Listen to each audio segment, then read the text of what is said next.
दोस्तों शनि न्याय के कारक हैं, आपके कर्म के कारक हैं, और जुपिटर आपके विजडम के कारक हैं और न्याय व्यवस्था के कारक हैं। तो दोस्तों बहुत इंपॉर्टेंट रोल होता है जब ये प्लेनेट एक भाव से दूसरे भाव में मूव करते हैं, एक राशि से दूसरे भाव में मूव करते हैं, जीवन में बहुत बड़ा परिवर्तन लेके आ जाते हैं। लास्ट वीडियो में मैंने ये भी बताया था अष्टक वर्ग कितनी बड़ी हेल्प करता है, कितने पावरफुल हाउस में शनि गया और शनि की खुद की कितनी पावर है, जुपिटर कितने पावरफुल हाउसेस में गए हैं और शनि खुद की जुपिटर की कितनी पावर है जिस हाउस में गए हैं। तो दोस्तों ये बहुत बड़े गेम चेंजर होते हैं। जब तक हम ये सब कुछ नहीं जानकारी रखते तो हमारे लिए प्रिडिक्ट करना या आपके लिए समझना भी आधा अधूरा रह जाता है। और उससे भी बड़ी बात होती है किस प्लेनेट के त्रिकोण में गए हैं, किस प्लेनेट के सामने गए हैं और किस प्लेनेट के ऊपर गए हैं। ये भी बहुत बड़ा गेम चेंजर होता है। जी हाँ दोस्तों, मैं सनस्टार एस्ट्रो लर्निंग एकेडमी से गुरमीत सिंह आपका अपने YouTube चैनल में स्वागत करता हूँ, अभिनंदन करता हूँ। दोस्तों आज मैं मकर राशि की बात करूंगा। मकर राशि के लिए लग्ना लॉर्ड होके शनि सेकंड हाउस में गए हैं, यानी धन के भाव में गए हैं। शनि की तीसरी दृष्टि यहाँ पे फोर्थ हाउस में और सप्तम दृष्टि अष्टम हाउस में और 10th दृष्टि आपकी लाभ के घर में पड़ रही है। तो खुद धन के भाव में गए हैं। धन और लाभ के लिए तो सिचुएशन यहाँ पे लग्ना लॉर्ड की बहुत अच्छी रहने वाली है, बहुत ही अच्छी, बहुत ही शानदार। और अभी क्या कौन सा भाव है जो दोनों एक्टिवेट कर रहे हैं, तो वो 11वां भाव इनका स्कॉर्पियो राशि जो कि 11वां भाव है। अभी अप्रैल तक दोनों जुपिटर अपनी 9th दृष्टि से 11वें भाव को देख रहा है और शनि अपनी 10वीं दृष्टि से 11वें भाव को देख रहे हैं। जबरदस्त कैश फ्लोज, आपके पास धन का प्रवाह बहुत ही अच्छा रहने वाला है टिल अप्रैल। अब शनि की बात करता हूं। शनि अपनी तीसरी दृष्टि से चतुर्थ भाव को देख रहे हैं। चतुर्थ भाव किसका होता है? वाहन का, माँ का, एजुकेशन का और आपका प्रॉपर्टी से कनेक्टेड भी भाव है।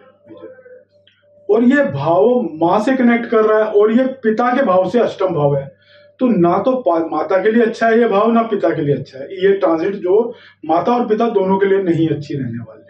ध्यान रखिएगा, मेरे वीडियो में बहुत ही सटीक तरीके से साइंटिफिक विश्लेषण देता हूं। एक आम ज्योतिष की तरह नहीं समझाता कि क्या योग बन गया और सिर्फ उसी योग से क्या प्रिडिक्ट करना है। तो ये बहुत ही एक जबरदस्त सोचने वाली कहानी है कि इनके जीवन में इनकी माता और पिता दोनों के लिए ट्रांजिट यानी 2.5 साल कुछ ना कुछ गड़बड़ रह सकती है। 11वां भाव इनका एक्टिवेटेड है, वो मैंने आपको बता दिया पहले। जुपिटर सप्तम भाव में देख रहे हैं, विवाह का संबंध बन सकता है। शनि पहले इससे पिछली ट्रांजिट में सप्तम भाव को आशीर्वाद देके आए हैं। कहीं ना कहीं अगर शादी की कोई बात चल रही है तो इमीडिएटली बन सकती है। टिल अप्रैल तक तो जुपिटर यहाँ रहेंगे, सप्तम भाव को एक्टिवेटेड रखेंगे। जुपिटर की दृष्टि भाग्य भाव पे भी है, विदेश के घर के लॉर्ड है भाग्य के। कहीं ना कहीं पढ़ाई का कोई संबंध बन रहा है, विदेश से तो जरूर चले जाओ।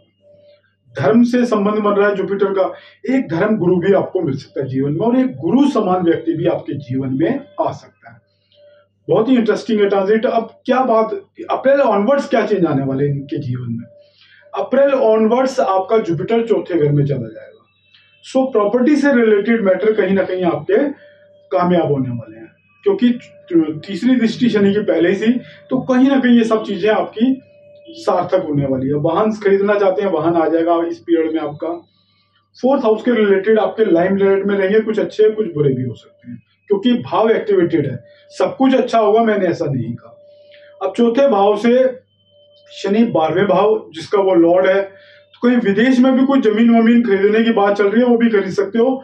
और कहीं ना कहीं अपने घर में जिसमें रह रहे हैं उस पर भी खर्चा कर सकता है। 12th लॉर्ड का चौथे घर में जाना यानी खर्चे के भाव का लॉर्ड का चौथे घर से संबंध बनाना। विदेश के भाव का यानी विदेश में भी कोई घर खरीदा हुआ है तो उसमें भी खर्चा आ सकता है आपके जीवन में। कहीं दूर दराज भी घर खरीदा हुआ है उस पर भी खर्चा आ सकता है। और जुपिटर यहाँ अष्टम भाव को देखें तो कुछ ना कुछ नहीं है बॉलीवुड। तो शनि और जुपिटर का 8वें घर में दोनों की ट्रांजिट अप्रैल के ऑनवर्ड्स एक्टिवेट हो जाएगी।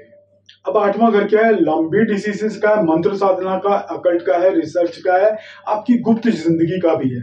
ये सब एक लाइमलाइट में आ सकते हैं आफ्टर अप्रैल। और ये 1 साल के लिए योग एक्टिवेटेड है।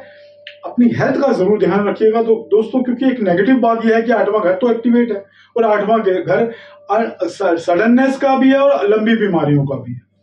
एक हमें एज ए ज्योतिषी सारे एंगल को खुले दिमाग से सोचना पड़ता है।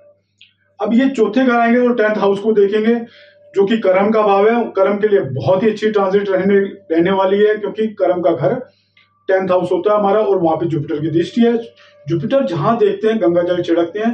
10th हाउस कहीं ना कहीं इनको अवार्ड, रिवार्ड, प्रमोशन कुछ भी दिला सकता है। जुपिटर यहाँ एक साल रहेंगे, तो ये भाव आपका पॉजिटिव साइड में इंपैक्ट देगा। दोस्तों, मेरा वीडियो पसंद आए तो शेयर, लाइक एंड सब्सक्राइब जरूर कीजिएगा। धन्यवाद दोस्तों।